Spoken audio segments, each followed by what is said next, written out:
welcome to the Inspiration Incubator. Here we rejuvenate, reconnect, reteach, and redirect. I am your host, Leona Baker.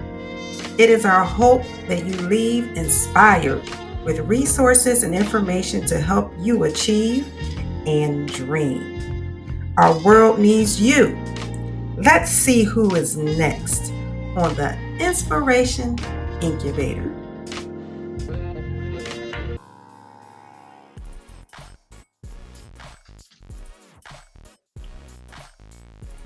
An independent insurance agency with a primary focus of securing your family's future. If you were to suddenly pass away, our products of term and whole life covers funeral expenses, lost income, unpaid debts, and more. We represent more than 40 insurance companies in the industry, which gives our company the ability to offer a unique selection of policies and price points. Contact April, Kim, Leona, or another member of our team at www.firstlivinglegacy.com. Twin sisters Eli and Lu Bevins were raised by their grandparents in West Philadelphia. The sisters attended Overbrook High School before attending Elizabeth City State University, located in North Carolina, for computer science with a minor in aviation. Aside from their STEM studies, Eli and Lu wrote, directed, and produced 2 stage plays while starting Eli Lu Entertainment in 2009 in college. In 2015, the sisters received their master's degrees in Information Architecture from Indiana University, IU, in Bloomington, Indiana. While at IU, the sisters completed several short films to compete in the Campus MovieFest CMF Hollywood competition, the largest student film festival in the world. Together, Eli and Lu received numerous film awards, including the 2014 First Place Elfenworks Prize for their social justice film, Systematic Living, in which the award was presented by underground actress Jurnee Smollett-Bell.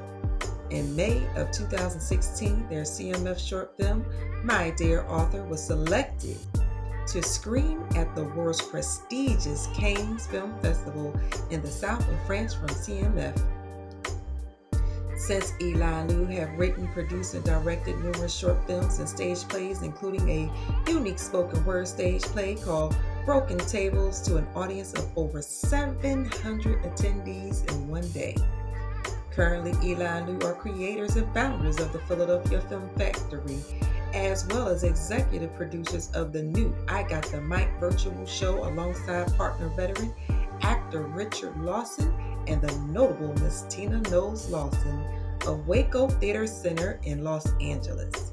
November 8, 2020, the sisters premiered their cinematic mixtape titled Sound Mind, consisting of 12 short films that correspond with 12 tracks to an online audience of 3.4 thousand. Additionally, the sisters are digital designers for the star-studded Rebel Art Gala and Waco Theater Center in Los Angeles. About Sound Mind. Sound Mind is a 2-hour project comprising 12 short films. At the moment, each short film has a separate film teaser.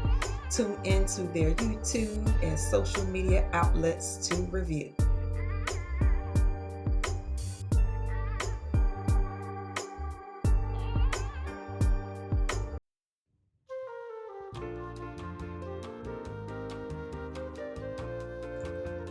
Well, hello, Eli and Lu. How are you today?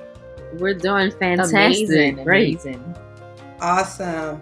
I am so elated to have you young ladies here with me today. When I tell you, after having had read your bio, to say that I was impressed is to say the least.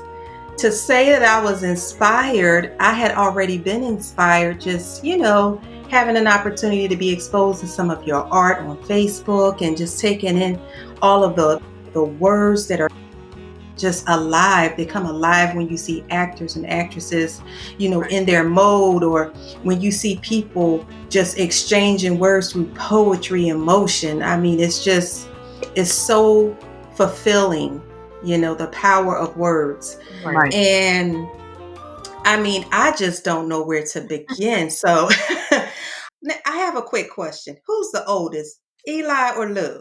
Lu is older. I beat her by 2 minutes. Okay, Well, all right. you know what they say? They save the best for last. So I was waiting for mine. I love it. Y'all are just too much for me. Well, I tell you what, let's start here, because if anybody doesn't know, they need to know now that you both are Overbrook Panthers, hailed out of Overbrook High School. Yes. So we already know. But before we get there, let's talk about your upbringing, because when I think about your names, when I think about your faith, when I think about one of your short trailers that I saw, Habakkuk, and just that Right. storyline, I'm like, you know what? I can hear some elders in the background. I have a sense of wisdom that you all carry with you all, even your path and your trajectory with careers and how those things started off with the education. So let's just start when you all were born and how you were brought up with your grandparents and how that impacted you today. Yes, definitely. Our grandparents is very much, a big factor in all the things that we do, and at such a young age they instilled a lot of wisdom in us, and that can be seen in today's work, from our film work, our stage plays, Right. our poetry, our visual arts, filmmaking, the whole nine. But just being raised by our grandparents, it's interesting because in the early '90s, a lot of our peers were also raised by their grandparents, so it was sort of like the norm. And then Yes. the older we got, I was like, this is not this. This is just our circumstance, and just kind of using the disadvantages that we did have, and turning them into what you see now is using it for a benefit. I always say, let your situations or circumstances benefit you. And yeah, to add to that, we didn't have much growing up. Again, our grandparents were obviously old school, and so a lot of that we did was creating was through creativity along with our aunt. So a lot of instead of going to the store to buy a checkers board, our grandfather would make it in the basement. So a lot of the stuff we done, Awesome. growing up was through creativity. To be honest, yeah. That's awesome.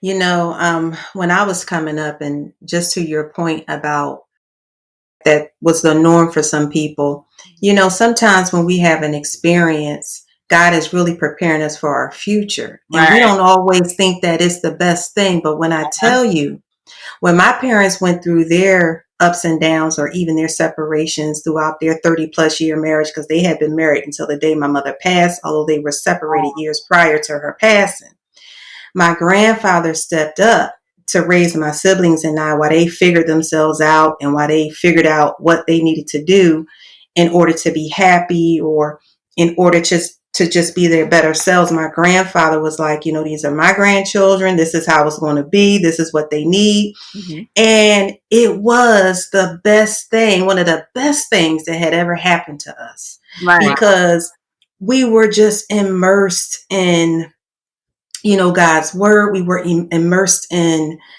morals and values. Well, something as simple as, and I saw this today, there was something that went viral about a man that had a restaurant, and he used some words that weren't so professional to these young ladies that were cutting up in his restaurant. And it just pained me to hear a man talk to women that way. And I had to explain to someone why. My father never spoke to me like that. My grandfather never spoke to me like that. My uncles never spoke to me like that. So that bothered me. And there were so many people who weren't sensitive to that, because they felt like, well, they shouldn't have been twerking. Well, you know what twerking was back in the day? Twerking used to be doing steps. Do y'all remember that? We couldn't do steps. My grandfather, when I went to go do it, I went to jump off the steps and do the steps like the other girls and be gyrating. My grandfather said, hold up, hold up. he said, you a baker girl, you can't do that. And then he had to explain to me why I couldn't do it. But anyways, nonetheless, old school, I love it because it demonstrates a certain weight of responsibility that for some reason through wisdom, y'all understand you carry. So I want to hear more about, as you're, moving through and transitioning in this educational platform of STEM, which I mean, your grandparents had you on point because everything we do evolves around STEM. Right. And so prior to you all, getting into the arts and you were focused on STEM and computer science, was that something that you chose to do, or were they kind of guiding you through the process? I think it's interesting because if I'm being transparent, growing up and being raised by our grandparents and being generations removed, they didn't understand the technology that was coming up. Everything was based off of how they were raised, and so it was kind of living in this household where there was a huge gap of understanding in terms of technology. So we always gravitated more towards the technology side of things because we didn't have that growing up, and they didn't understand it. My grandmom did push education and learning for yourself and different things, but as far as tech, she didn't really know much about it. Right. So Gotcha. Going to Overbrook High School, there was always this also wanting more. Because let's just be honest, a lot of our schools in general just doesn't have we don't have as much I guess technology in the schools that we probably should have in comparison to a lot of schools across the country. And so computer science, going to college for computer science was a huge thing for us because we've never even had a computer class at Overbrook High School or a computer in the house. So I'm on campus. I was like, I don't know what I just got into. It was I didn't even understand the difference between the monitor and the actual computer part. We knew nothing. So, and at the time, we also didn't have internet in the home to even look up this stuff. So, so it was a huge gap there. But they instilled that. My grandmother was always big on education. That was something she talked about a lot growing up. Yeah. The encyclopedia was our internet back then. All right. Right. She would just tell us to go in another room, look at the encyclopedia. So we didn't use the internet, in high school or middle school or elementary school. So I would also add that, they were more like the driving force.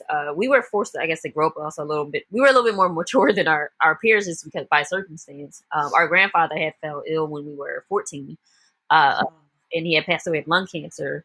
And unfortunately, at that age, we were actually in the room when he passed with some other relatives. So, we had a different outlook on life where you can go to school and then other 14-year-olds had other things, but we were going, all right, we had a hospital bed in our living room. Yeah. So it wasn't something we could escape. It was something we had to, our reality at the time is that, our only father figure was, dying of lung cancer. But one of the last things he told my grandmother was that he just regretted not being around to see us graduate from, middle school and beyond. So it was sort of like that thing in you that's kind of like, oh, well, if he was here, he'd be proud of me doing this and that. So it was always a driving force to, continue what they gave us really early on. Right. And I guess lastly to add to that, in terms of, I guess, the arts, it was in terms of going to school for college for computer science. That was something we wanted to do because obviously we didn't have that growing up. So it kind of just made us more eager to learn about it. And then arts, we kind of grew up in the arts. However, it was that thing back then where people would say arts would get you nowhere. So of course we continued to follow our STEM path, but your passion just never lets you sleep. So it was always like knocking on our door. We were in college for computer science, but everybody on campus knew us as filmmakers or the twins that always did stage plays. So a lot of people actually thought that our majors were in the arts and not computer science, which was interesting because it was the other way around.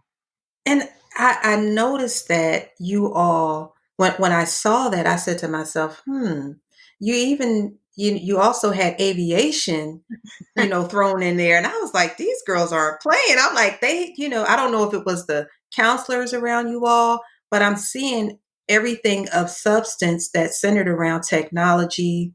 And it's just amazing that that's where your mindset was, even though you didn't necessarily have the technology in the home.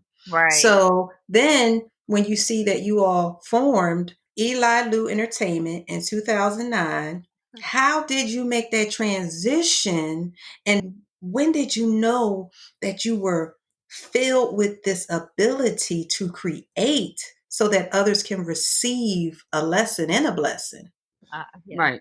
Okay, so I think back in actually at Overbrook High School, again, there was a film club ran by Miss Sherry Thomas, who wasn't affiliated necessarily with the school at the time. Like she didn't work there, but she would come in and host the film club. But again, we didn't have technology. We didn't have a camera necessarily. We didn't have anything. We just would come in and learn about film. But she would bring in scripts. I think The Fresh Prince or something Was the first was the script, first script that we ever, looked at. And Oh so again, wow. we taught ourselves by reading the scripts that she was giving us. So we didn't learn from a book originally. We kind of just learned from looking at how the scripts was formed. And so from there, when we got to college, it was kind of like we always had that passion in us for film and writing books. We've been writing stories and books since elementary school, poetry since seventh grade. And so Mm. in college, just for the mass media club, we wanted to do a stage play to raise money. But once we did that stage play, we received like many notes like under our doors from strangers on campus that was saying how much the play touched them. And so I think that's Mm. the moment that kind of woke us up to say, this can't be your last play. The stage play, we did another one, and then that turned into a web series, which eventually turned into us getting back into film. Okay. Awesome. So wow. Where did your love from aviation come from? I know that that was a part of your college experience, but I was just curious, where did that desire come from? So in college, we were a part of get it right, the Center of Excellence for Remote Sensing Education and Research. It's a long All title, right. but it's technology, and a lot of the projects were very different from what we were used to growing up. I mean, it was all over. So we had to do research in the lab 20 hours a week in addition to our classes, plus an internship every summer.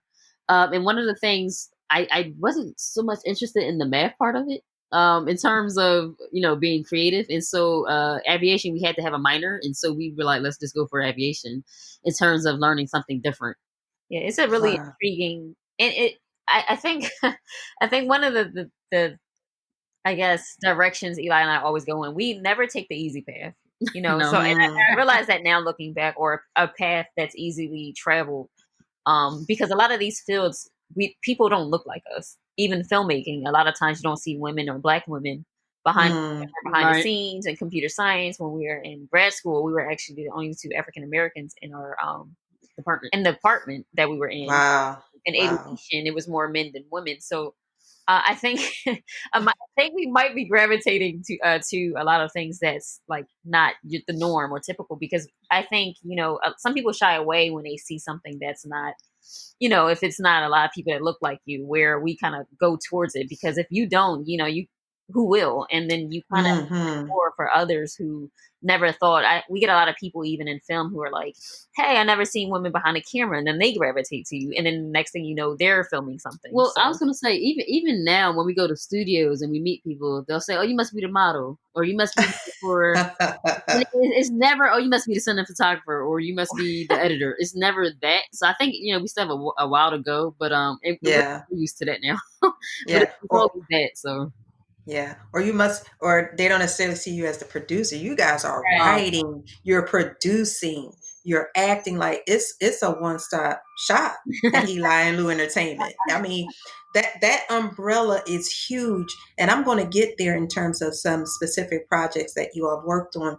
But the reason why it was important for me to expose my audience to your beginning is because I want them to see the transition. So if anyone is in a particular field right, and they feel it's too late or I'm not sure, you don't necessarily end up where you started. It's all a process, you right, know? right. And when I consider STEM and aviation, those were things that my mother was exposing me to when I was very young. I have photos of being in the library with my sons and the huge dinosaur computers because we didn't have a computer at home either.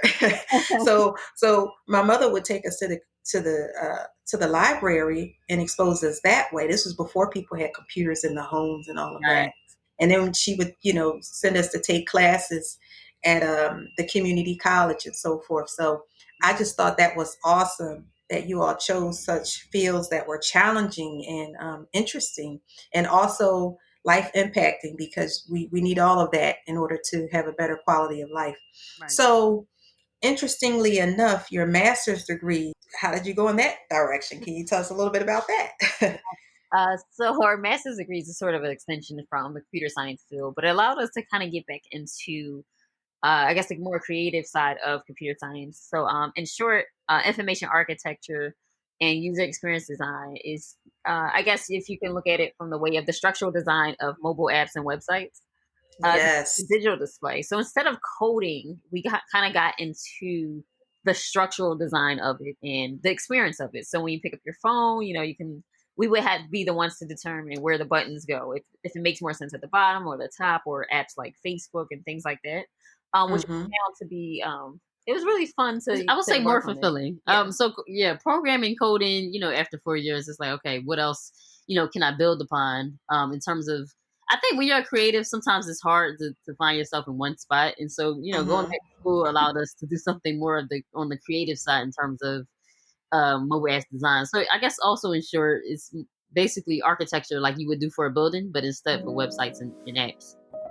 Wow. When I look at your journey, I'm just like, it really is so intriguing.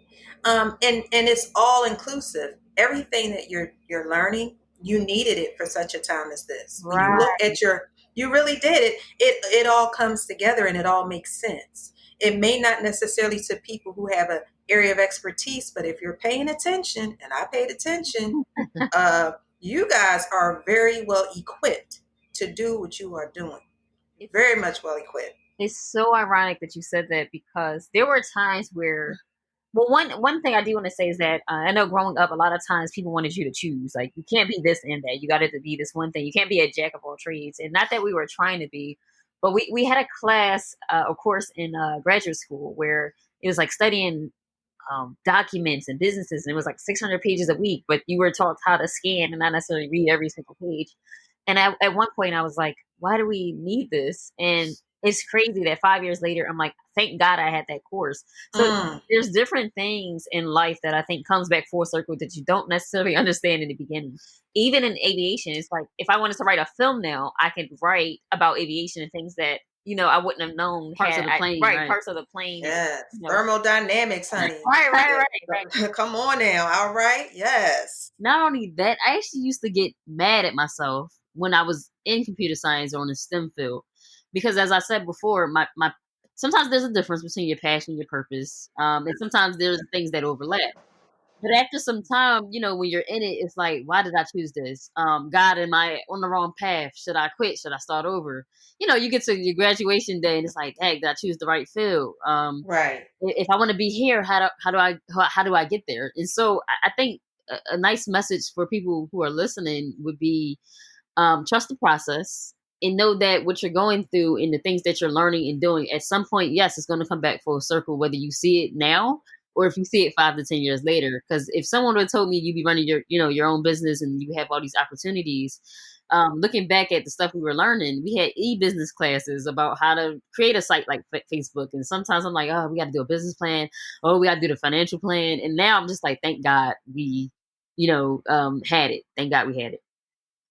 Wow. I mean, I love it. Who would have thought you all were learning about thermodynamics and, which, the law of conservation, these are things that I love because I'm a certified teacher here in the state of Texas. I'm not necessarily in that specific role at this time, but I love science. And so I have an appreciation for that. And just seeing how you all took all of those separate components for such a time as this, you are equipped and you're called to do what you're doing. And it's something that one of you all said that struck a chord with me. You said your passion and your purpose are two different things. And so that's critical for people to understand the difference between the two, but to also embrace them both because you need Right, passion and purpose. right. You know, so how did your passion play a role in with your purpose? Your passion and your desire to be in the arts, but understanding, okay, although I walked in the path of STEM and I walked in the path of aviation and all of these things in architecture, Right. I understand that my purpose and my calling is theater arts, entertainment, Right. bringing the morals and values back into a message and Right. packaging it up so that people who are willing to hear it can receive it. Right. So I think you hit it right there on the nail. So we're passionate about, like designing apps and all those things. We're passionate about film.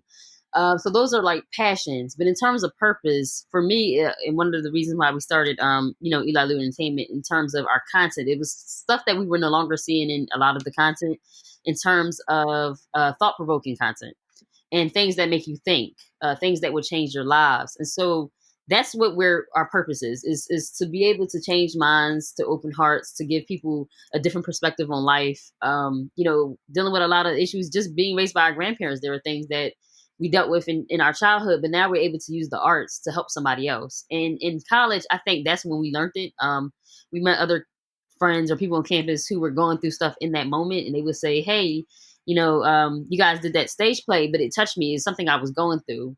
Same thing with our Broken Tables stage play that we did here in Philadelphia 2 years ago.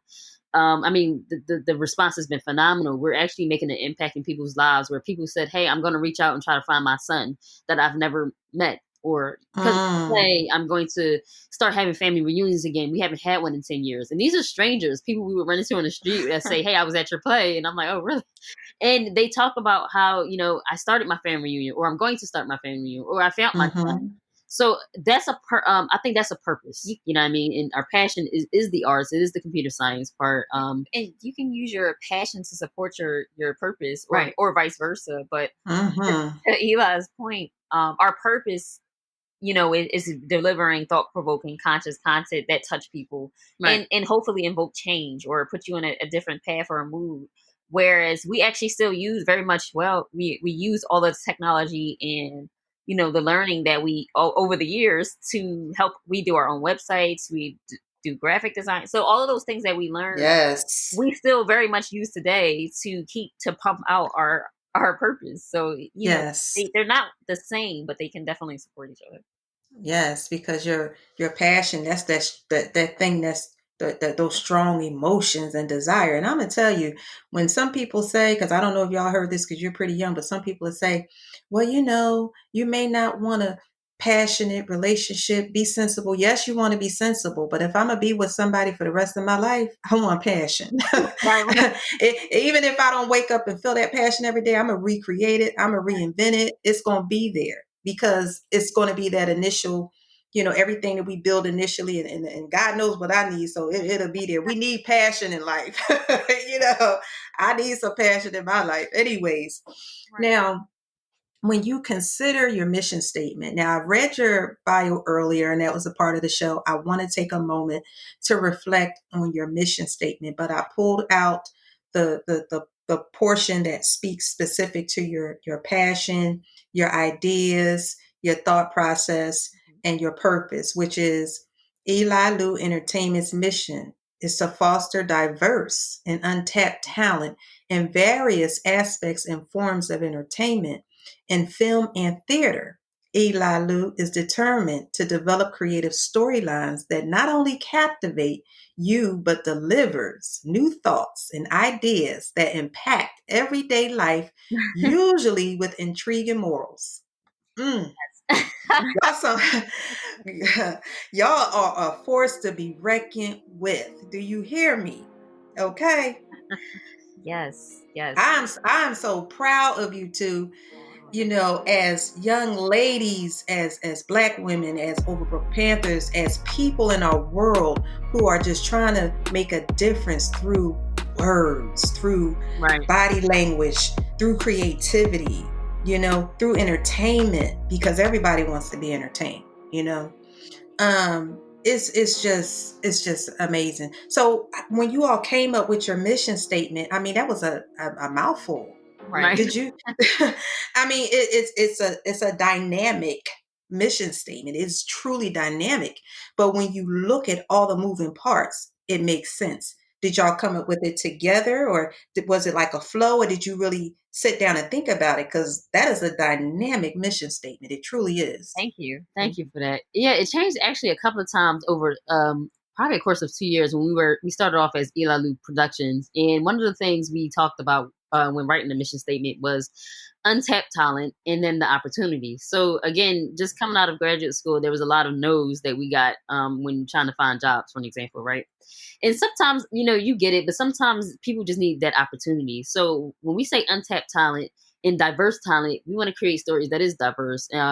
Sometimes you can't get a story off or a good story if people aren't writing them, if people aren't creating them. So there are some, actors, especially in our community, who are very talented, but if you keep writing the same roles, we'll never get to see their actual talent and skill set. And that happens a lot where it's, that stigma of the same, let's just say kid stories, or they feel like we can't do a story with Black people in space or whatever that is. Yes. We get stereotyped, and so we're trying to create stories that are different and then provide opportunities for actors, and even behind the camera, or behind the scenes. Right now we have a project, and not even by choice, it just kind of ended up this way. We have a lot of women that reach out to us, and so we do have a team of female editors. And just last week we looked at each other and said, hey, you realize we're all women, and we're able to do this. And I was like, that wasn't, but to find editors is difficult, especially women, Yeah. It's man, I'm just so excited. I have so many more questions. I'm not going to go too far over my time. I'm still within my time frame, but I'm just excited. Now, when you started saying that, I noticed that Franchella was a part of your dynamic team with the one of the productions that you're providing everyone. Yes. And that was that the Broken Tables? Yes, she was. Yes, she was a part of the crew on Broken Tables, but she also acted in one of our 12 short films on the Sound Mind project.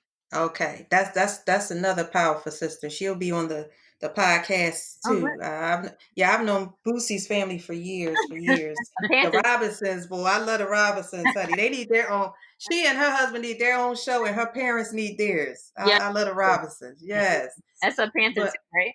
Yes, Overbrook Panthers in the house, honey. Very proud. And I would be remiss, honey, if I didn't mention and let everybody know, when I was looking at your trailers, Same Old River, there were some actors in there. It was the twins, the brothers. And Teria Kim Wilson, she directed A Call to Saria, and they actually acted. And I believe, I'm not sure if that's their entertainment company, a Twin Tone Entertainment film. Yep. Twin Tone? Okay, thank you so much. A Twin Tone Entertainment film. Right. Wow. And that particular, when I saw those actors, I said, this is awesome. They're all connected. This is, you know how Philly do, and right. I mean, on the music scene, it's the same way. That's the one thing about people who are on the move in Philly, and Greg too, because he has his, his show that he does, his talk shows. It's so inspiring just seeing everybody moving around and working and utilizing their gifts and their talents to share. So that was interesting. Now, you all have a host of awards and accolades. Okay. And I went through each and every one earlier, but I just have a question. Which one, what are like your two, I would say your top three awards or accolades? And the reason I'm asking is because in May of 2016, there was a CMF short film, My Dear Author, and it was selected to be screened at the world's prestigious Cannes Film Festival in the south of France through CMF. I don't know if you all had a chance to go to France, if you all had an opportunity to see how they received the film, but that is huge. Yes. That is huge.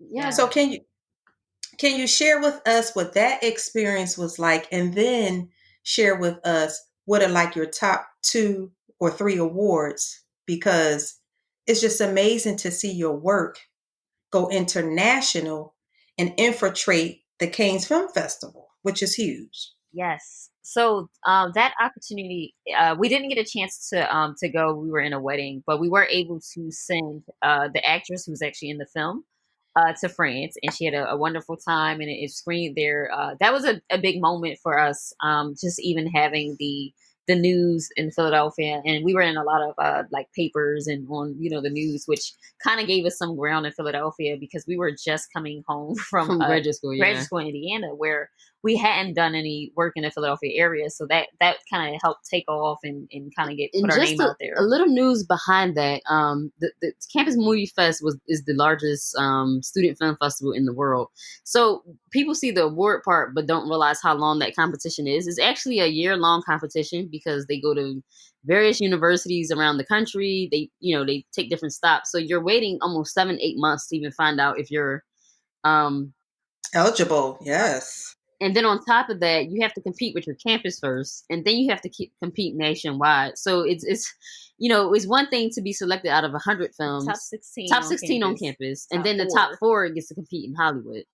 So you got to go through that long process to see if you're even 16 out of 100, and then you have to see if you're even 4 out of 16, and then we were able to get 2 slots to go to Hollywood. So I think that was our first film competition those 2 years was the CMF competition, and to get 2 out of the 4 slots was something we weren't expecting. To get 1, but we took 2 slots that in 2016. Yeah, 15.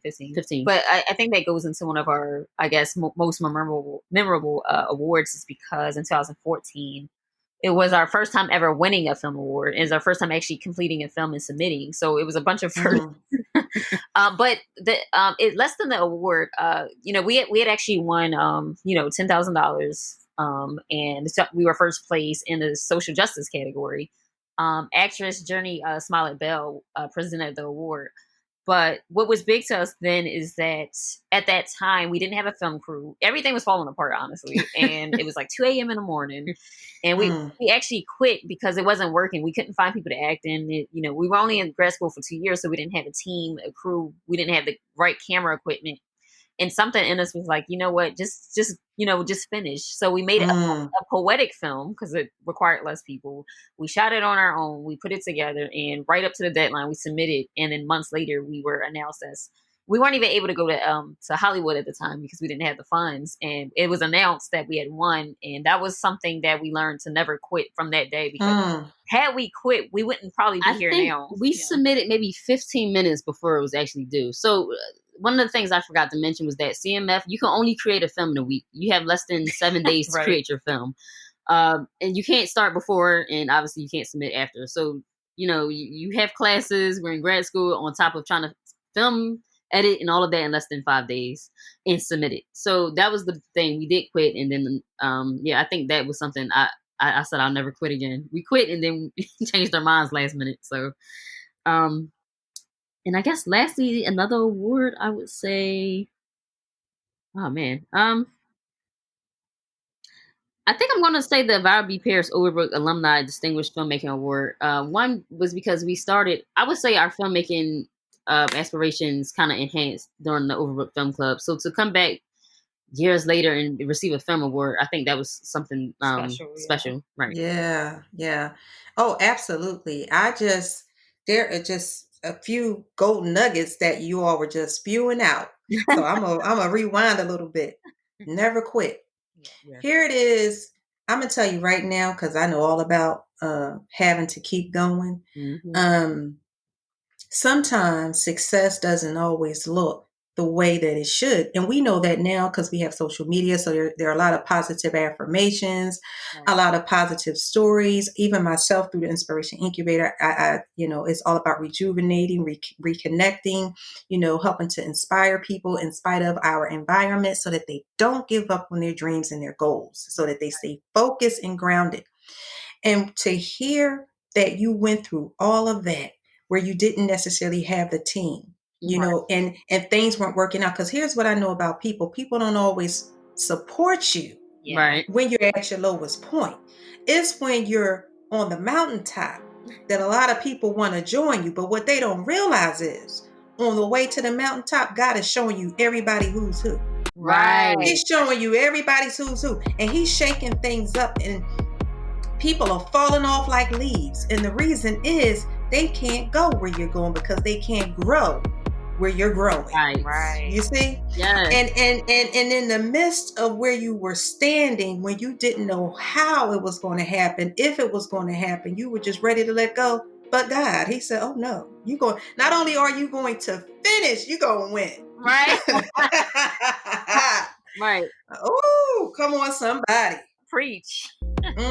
I'm trying to tell you, because when they say it's lonely at the top, I'm grateful that you two have one another, and you needed one another, because you're coming up against so many things, and it's going to all work out. And it has been. Look at what you're producing, my Lord. Between the trailers alone are just captivating. The poetry, I mean, everything is just you definitely can see is some things aren't just talent. There's favor. There's supernatural creativity that just, see, y'all make it look easy, but it's not. No, not. And I think that's the perception a lot, that people think, it's easy, or because it took us years to find a film team. A lot of the projects we did, all of the film, a lot of the projects that we received the film awards for, we didn't have a team, but it was 10 times more difficult when it's just two people, behind the scenes. And so being able to do Sound Mind, having a small team, for the most part, it was only 6 of us who did 12 short films in 2 years. For Sound Mind, but we're blessed to have them. I think favor is the right word. I know, Sound Mind is our 12 short film project with 12 spoken word hip hop tracks. Right. And we work with 156 actors and talent in the Philadelphia area. And, in 2 years, we were able to accomplish, 12 shorts, which is, a challenging thing to do. And looking back, it's like, I feel like that project tapped into our mission. Yes. With the 106, we had a lot of actors that were first time, but they were willing to learn. And you honestly, some people, you probably think that they've been acting for years, and it may have been their first time on set. It was truly a humbling experience. Wow, it's a lot. It's a lot. And as you all were speaking and just taking us through that process of not having what you needed, discussing your passion and your purpose, and I'm sitting up here looking at how flawless everything is, looking how, just watching and seeing how much you guys pay attention to detail, paying attention to how creative everything is, how you're evoking these emotions and these thoughts. Just hearing you articulate yourself about your past, your present, and then we're going to move into some future goals in a little bit. Yes. It is just truly just overwhelming, because it's going to help inspire somebody who's sitting down low and just needing something, just needing to hear something and someone to help lift them up out of that pit. Like, come on, because it's not easy. It's not. No. Y'all are working, honey. Now, this is what I want to know. Can y'all take us through, you have the Eli Lu Entertainment, you have Film Factory, you have Got the Mic, y'all just, it's so much that's going on here. Break us down a little bit where they can go for each dynamic of the entertainment. Yes. So I'll start with the Philadelphia Film Factory, and Film Factory for short, spelled with a PH.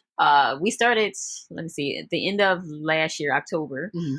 And that was to kind of cater to the independent film community in Philadelphia, to provide more opportunities and resources to everyone that touches film, from the actors and producers, but to makeup artists, special effects, all the other areas that people don't tend to look at when you look at like film competitions. You just look at the producer, director, actors, but there's a whole realm of people who contribute to a film, even like costume designers. So we created that and launched several workshops and several events to cater to that film community.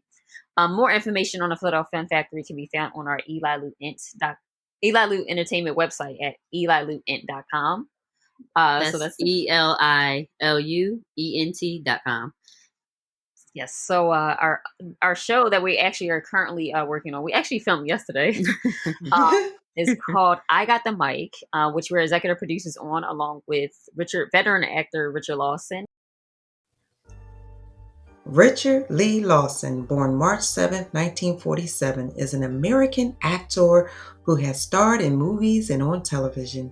He is perhaps best known for his roles in genre films. He portrayed Ryan in the 1982 film Portuguese and Dr. Taylor in the 1983 NBC miniseries. Born in Loma Linda, California, Lawson was drafted into the United States Army and became a medic. He served 21 months in Vietnam during the Vietnam War and was wounded in action. After completing his military duty, he embarked on an acting career.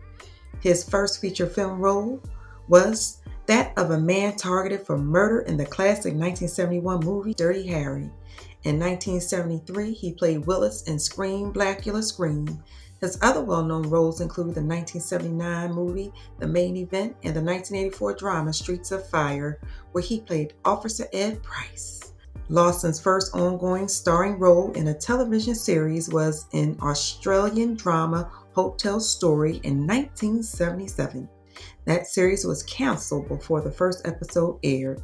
He later starred in the 1980 series Chicago Story. He took the ongoing role of Nick Kimball on the primetime soap opera Dynasty for 1986 to 1987, appeared in The Days and Nights of Molly Dodd as Detective Nathaniel Hawthorne from 1989 to 1991, and was in the daytime soap opera All My Children as Lucas Barnes from 1992 to 1994. Lawson has made many guest appearances on television, including roles of Kojak, Get Christy Love, Sister, Soul Food, The Bernie Mac Show, The Division, and Strong Medicine. Lawson has 2 children, one of which is actress Bianca Lawson. He is currently married to Tina Knowles Lawson.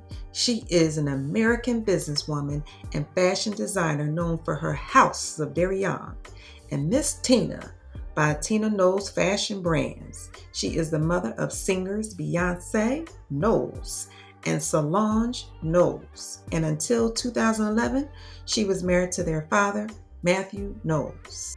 Together, the Lawsons are a power couple from Los Angeles to Houston and beyond. And Miss Tina Knows Lawson. And they're all in LA, so we have a virtually we have 2 production teams, or a production team that's here in Philadelphia, and then we're working alongside them. And it benefits the Waco Theater Center in Los Angeles, which typically every year has a star-studded wearable art gala. We weren't able to have one this year, but we've done a virtual celebration that we produced as well. Co-produced along with Alex on the team. So that was a great experience. But I got the mic. We actually have an episode airing December 16th at 5 p.m. Pacific and 8 p.m. Eastern on the Waco Theater Center's YouTube and Facebook page. And we have a few celebrity guests on that show who'll be co-hosting with us. So we're excited to announce that as well. And yes, and we will be there. Keep going. Sound Mind. Yes. So Sound Mind is our most recent project, which we premiered on our birthday online. Again, that's the 12 short films that correspond with 12 spoken word tracks by Eli and myself. We'll be making a few announcements soon because it's executive produced by Derek Dean, and we have we're going to be having a release date where you can actually watch all 12 short films together and also listen to the music and the poetry. Which will be found and the rap, which will be found on the most of the popular music platforms. So that's what we're working on right now, and just nonstop and still dreaming. Listen, COVID didn't stop us. It put a little bump in the road. Had some ups and downs, but there's still a blessing in the storm. So we're still able to pull off these virtual shows, which is something we didn't plan on doing, and also. With I Got the Mic, we're able to provide opportunities for Ghanaian talent, and then also talent from around the world because it's a global show. So it's been an interesting journey of being able to have talent from London, from Brazil, all over the world. Yes, right. Yeah, it's just awesome. And I got a few more minutes before we close out. I have to let you guys know, to work with Mr. Lawson and to work with Miss Tina, that's what I call Miss Tina. I call her Miss Tina. And here's my Miss Tina story. Several years ago, I'm at the Galleria with my sons, And of course, I ran into she and her husband, Mr. Matthew Knowles. So my sons, my oldest son is, he loves Beyonce. So of course he takes his bandana off his head he had on. I think it was around the time of the rodeo or something like that, because we had these scarves and they had the stars on them. Anyway, they were so sweet. They sat and she hugged on them and talked to them. And child, you would have thought Miss Beyonce was in the Galleria, because my son, he was so hyped and amped when he got home. He played it cool, but when he got home, he needed to call somebody and let them know he done met Beyonce's mama, honey. It was a really sweet experience. And so I just, we're on social media. She makes her post and all, so that's all good. Now, to work with her, though, I don't know what that's like. Many of us don't know what that's like. What is that like with that talent? Because with Mr. Lawson, I mean, his career goes back, when it comes to the arts, back in the 70s. Yes. I have to get the correct diction. Filmography, is that what you call it? There we go. Okay. All right. His filmography, honey, is huge. Yes. And so when you see that you were gifted with that connection to be able to teach you how to move, that's another blessing. That's a huge blessing. And the focus of African American art and culture and words and motion and all of these things infusing, it's so exciting. Mm-hmm. So what is that like, to have that kind of guidance and support, and to be able to work and say, hey, these are my ideas. This is what I would like to contribute. This is my contribution. Right. Well, Richard and Miss Tina are very much into the arts. And again, Waco Theater Center is an art organization and nonprofit that also benefits young children. And it stands for where art can occur. Yes, so, and they're really supportive, especially of visual arts and helping kids find their purpose and their mission, which Richard and Miss Tina are big on. It's really a blessing, especially through COVID. The opportunity came to work on I Got the Mic. We've been actually working with them for 6 years, doing again web work and graphic design. So again, I tell you about doing tech is actually what led to this opportunity. From working on the website. So some people don't want to mix the two, but those sometimes open other doors. So that's kind of how. And that again, this stemmed from being at Indiana University for graduate school. We had a class project to redesign the website. It gave us the opportunity to redesign his website, which turned into a longer partnership with working with the nonprofit. So yeah, it's been a blessing. They provide a lot of opportunities for just artists and creatives in general. And so I think because of that mission that we all have in common, it's just been a beautiful experience being able to create, and also, creating I Got the Mic for other people to have a platform.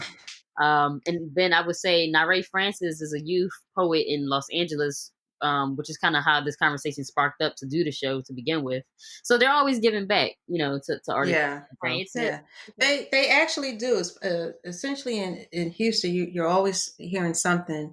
Pastor Ramsey, they're always sharing the good news and what they're doing to help support the community. I know for me personally, when I had a more less like a spiritual connection with Miss Tina, was when she gave her testimony about her breakup.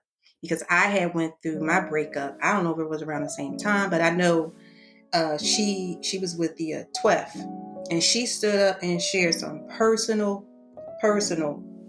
information about her breakup. And just to see a beautiful woman of her caliber impacted like that, it helped to heal me.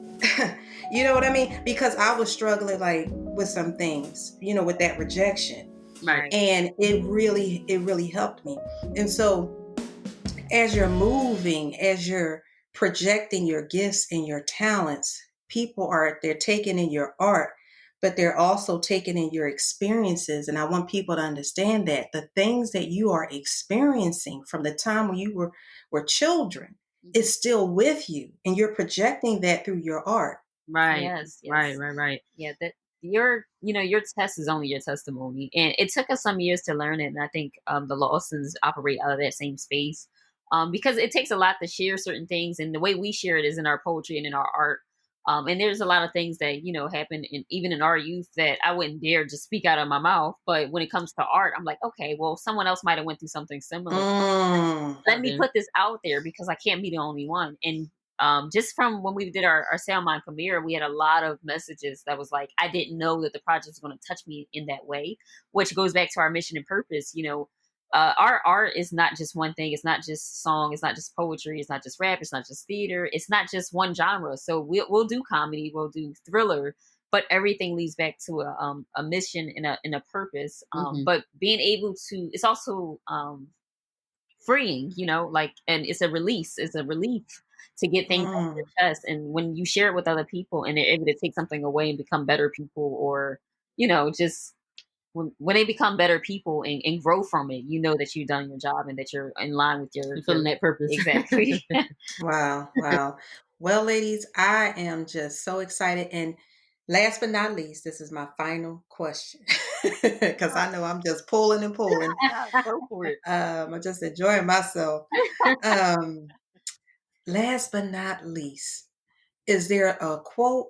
Is there a scripture or something that you have that you find inspiring or that helps to guide you along the way? And I'll share mine lastly. One that came to me right before we connected, something that my mom shared with me is a short scripture, but a powerful one for me. And I'll share that. But I wanted to ask you all, is there something inspirational, something somebody said to you, a few words? It could be something as simple as some words that maybe you put in your play. What is it? What's something that you found to be inspiring? So for me, I would say 2 Timothy 1:7, for God have not given us the spirit of fear, but of power, love, and a sound mind. Hence the name of our project. And that's actually where we got the title from. For me, woo, as soon as you said it, I caught it. Because I said to myself, where did they get that from? What would make them? And then every time I'm turning around, her back of this and Eli that. And I'm like, sound mind this. I said, I'm catching it. Oh, I'm catching it. Yeah, I'm listening. A lot of people didn't catch that or didn't realize that. I guess maybe the last film. But yeah, that was kind of the reason. And I think everything we did, from computer science to working with the Lawsons to working on a 12 short film project to I got the mic and doing a virtual show, all of those things you could be fearful of. All of those things you could think that you're not able to do it. So it's also believing in ourselves, saying that you're enough. You have something to offer. When Yes. we reached out to the LA team, and we were like, we're from West Philly, little old us, like no one's gonna, but to get out of that mindset, right? To get out of that fear, you got to get uncomfortable to get comfortable, to work on these type of projects, to trust yourself, to trust in God, to have faith. And to have that power and love. And then also with the world we're living in right now, it's like things been so crazy, but we have a sound mind. So for me, that's kind of what I've been living by. The Sound Mind Project hasn't been just a project for me. It's kind of been something personal. And even with personal things that we go through that we don't talk about in terms of family or health. So yeah, sound mind, that's kind of been keeping me sane these days, And then also, and when you say me, is it Eli or Lu that's speaking? So they know. Eli. Okay, that's Eli speaking. Right. All right. I would be such a twin and you do the same thing, but I'm gonna go with a different quote that we always say is get comfortable being uncomfortable. That's kind of been our slogan, because if you're always comfortable, you can't move. You'll never take that risk. You'll be in the same spot. So like and that's insane, right? You keep doing something over and over again. It's insanity. So one of the things, everything we've done to this day, we've been uncomfortable, and it's been working. So get comfortable. You just spoke to something that I said earlier, but I'll tell you right, but when we're offline, you just spoke to something that's my confirmation, because I just said before we connected, I said, oh, well, next year I'm going to do this, but I'm going to also add that. Oh my good girl, you spoke to my heart when you said that. Yes. And for me, what came to my mind was, behold, this is Matthew 10:16. And my mother taught me this scripture, and I used to have to recite it. And I didn't understand then, but I understand now. It's Matthew 10:16. Behold, I send you forth as sheep in the midst of wolves.